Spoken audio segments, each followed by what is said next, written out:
Adventures in Research.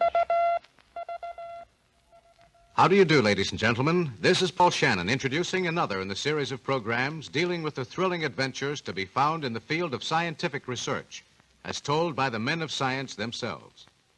And here to act as guide along these highways and byways of science is Dr. Phillips Thomas, research engineer of the Westinghouse Research Laboratories in East Pittsburgh, Pennsylvania, whose lectures on these same adventures in research have taken him throughout the country. Thank you, Paul, and hello, everyone. Well, what are we going to talk about today, Dr. Thomas? I have several subjects to discuss, Mr. Shannon, all of them interrelated and woven together into a story we'll call Eyes and Ears for the Millions. Eyes and Ears for the Millions. That's a colorful title, all right. But what's it mean? And what are some of these subjects? Oh, the telegraph, telephone, radio, television. All of them as timely as tomorrow, as absorbing a story as any thriller ever written. I'll agree to that, Dr. Thomas. Radio alone is still an amazing miracle to me after all the years I've been in it. It is to a great many people, and the story of how radio and radio broadcasting came into being is an equally amazing one. It shouldn't be much of a secret to you, Dr. Thomas. After all, your own particular field of science is electricity.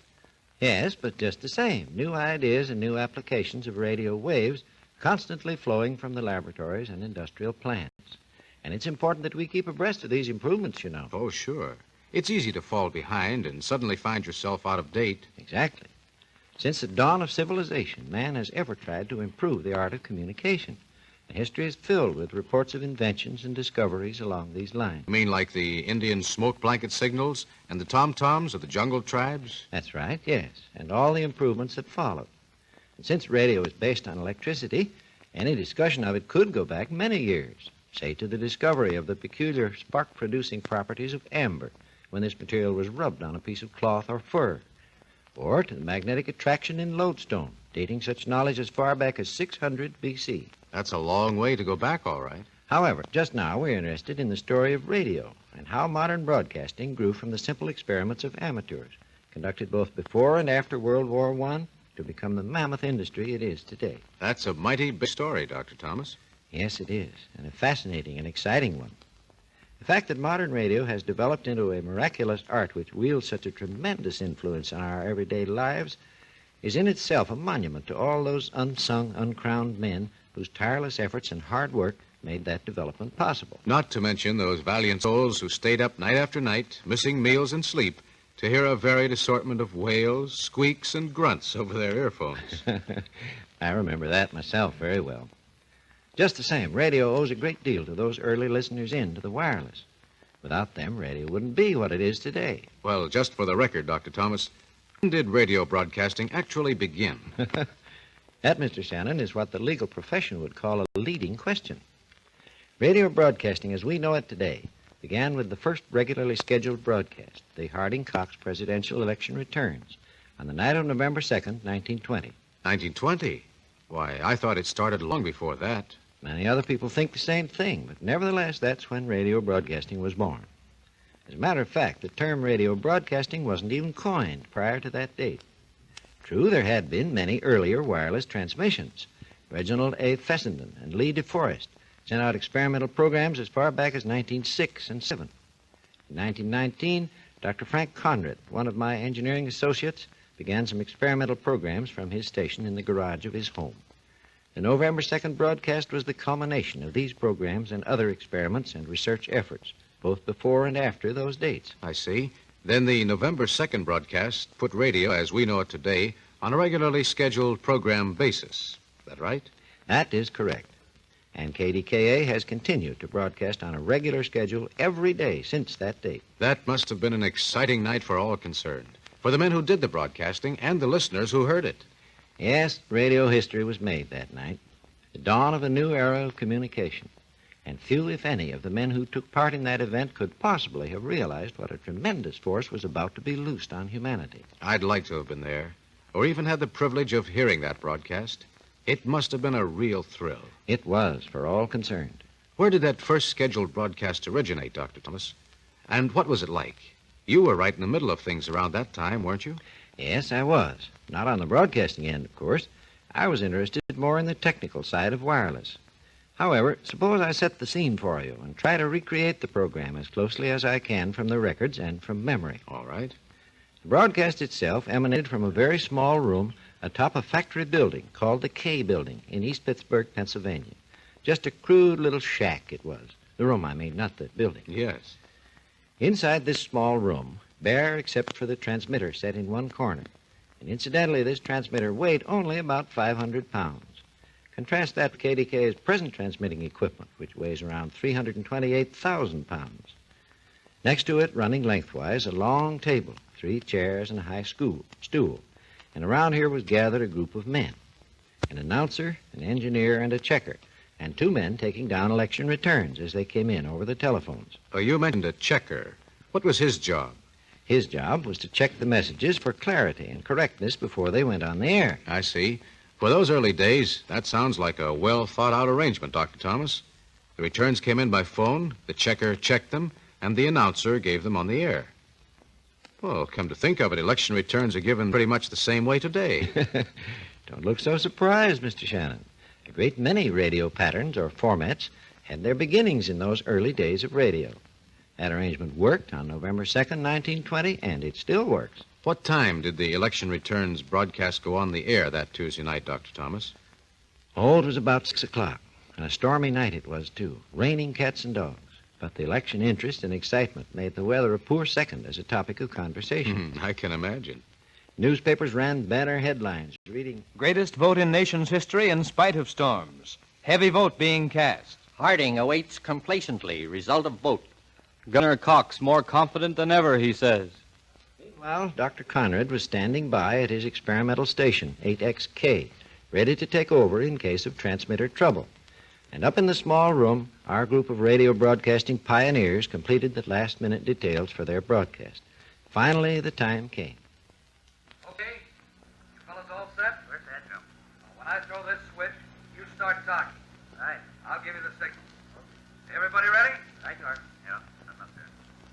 Okay, it's all yours. This is KDKA of the Westinghouse Electric and Manufacturing Company in East Pittsburgh, Pennsylvania. We shall now broadcast the election returns.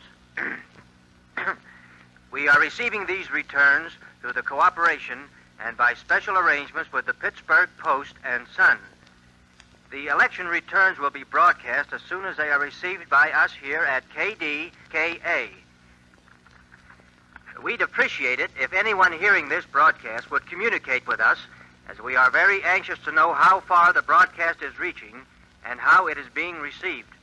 Write your card or letter to station KDKA, East Pittsburgh, Pennsylvania. And now, while we're waiting for the returns to come in over the telephone, direct from the Post and Sun, I'll give you the list of offices in today's presidential election. Here they are.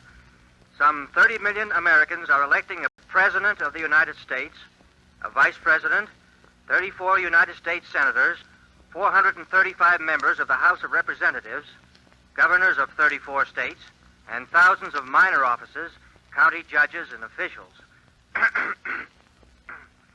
Okay, those are the offices to be filled. And here are the 7 complete presidential tickets that are being voted on. I guess you all know the names pretty well by this time, but there's no harm repeating them. And we have to wait for the returns anyhow. Well, here's the list.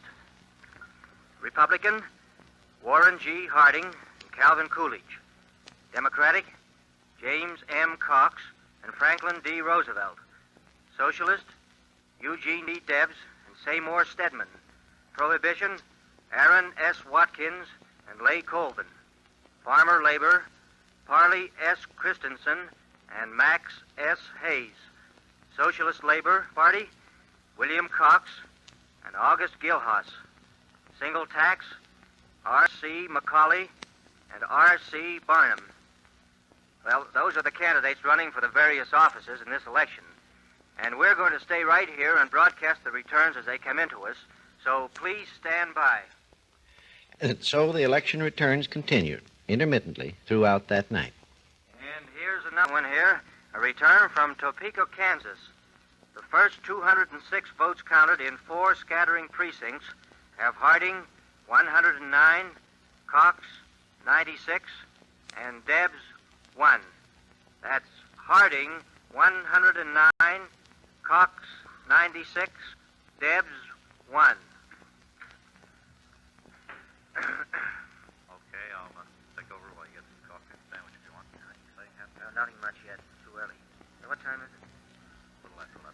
We've got a long way to go yet. Oh, look, I just gave this bulletin here. I'm just going to give this one from Norwell, Massachusetts. All right, I'll take it.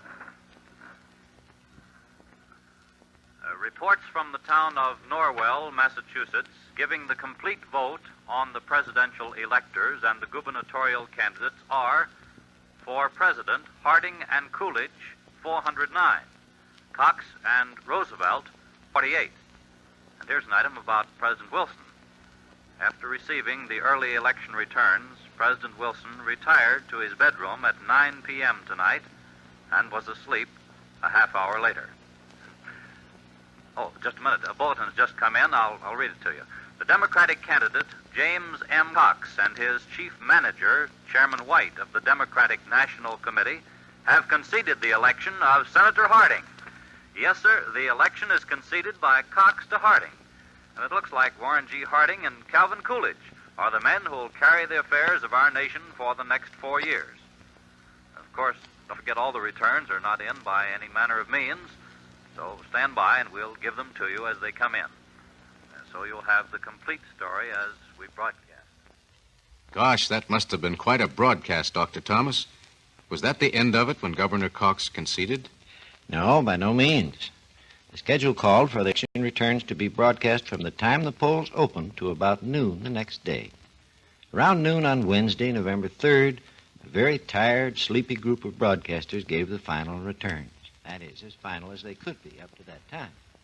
Swept into the presidency with the largest popular majority in history, the greatest popular vote in the history of American politics, and the largest electoral vote ever rolled up by a Republican candidate. Harding's electoral vote had reached 391, with indications that doubtful states might carry the figure to the 400 mark. And so, here are the incomplete returns again. Harding, 391 electoral votes. Cox, 127. Now, before we leave you, I'd like to ask all those who heard this election broadcast to communicate with us, telling us how it was received. We are anxious to know how far the broadcast reached. Just write a card or letter to station KD-KA, East Pittsburgh, Pennsylvania. This is KD-KA of the Westinghouse Electric and Manufacturing Company in East Pittsburgh, Pennsylvania, signing off until 7 o'clock this evening. And that was it. That was it. The first regularly scheduled broadcast in radio history. And to the men who broadcast those election returns and to the few hundred listeners, it was more than just that. It was the dawn of a new age of communication. It seems to me there's a great deal more to this story of radio, Dr. Thomas. Indeed there is, Mr. Shannon, a great deal more. Well, then suppose we make it a date for next week. That's agreeable. See you then. Ladies and gentlemen, you have just heard another in the series of programs titled Adventures in Research. Your guide telling the story of the first scheduled radio broadcast in history was Dr. Phillips Thomas, research engineer of the Westinghouse Research Laboratories in East Pittsburgh, Pennsylvania.